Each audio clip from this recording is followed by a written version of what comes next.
आम्ही जिंकून आलो तरी देखील आमच्या मनात जी शंका ईव्हीएम बद्दल आहे, जी निवडणूक आयोगाबद्दल आहे, ही आज व्यक्त करत आहोत. आज आम्ही निषेध म्हणून शपथ घेत नाही आहोत.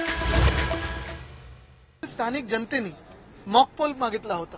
मॉकपोलची पूर्ण तयारी झाली होती आणि हे सगळं निवडणुकीनंतर होतं. म्हणजे निकाल आले होते, तिकडे आपण पाहिलं असेल जिंकलेले जे उमेदवार आहेत, जे आमदार झालेले आहेत, त्यांनी देखील तिथे पाठिंबा दिला होता. कारण हा मॉकपोल जनतेच्या मनात देखील जो शंका आहेत ते उत्तर देणारं होतं.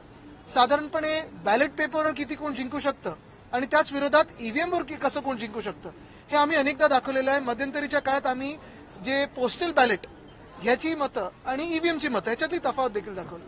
पण काल परवाकडे आपण पाहिलं की नुसतं कर्फ्यूच नाही त्या गावामध्ये, तर कर्फ्यूच्याही पुढे जाऊन काल रात्री मला वाटतं काही अटका देखील सुरू झालेल्या आहेत. 20 जणांना अटका झालेल्या आहेत. आणि लोकशाही ज्या माध्यमातून आम्ही जिंकून आलो, बघा आम्ही सगळे जो आज निषेध करत आहोत, आम्ही काही हरलेले आमदार नाही आहोत, हरलेले उमेदवार नाही आहोत. आम्ही जिंकून आलो तरी देखील आमच्या मनात जी शंका ईव्हीएम बद्दल आहे, जी निवडणूक आयोगाबद्दल आहे, ही आज व्यक्त करत आहोत. आणि म्हणून आज आम्ही निषेध म्हणून शपथ घेत नाही आहोत. जनतेचा मान राखून, जनतेच्या मनात जे शंका आहेत त्याचा मान राखून आम्ही आज शपथ घेत नाही आहोत. महत्वाची गोष्ट हीच ठरेल की लोकशाहीचा जो लॉंग मार्च आहे, लोकशाहीचा जो आपण पाहत असाल एक मोर्चा आम्ही हाती घेणार आहोत, इथपासून सुरुवात होते.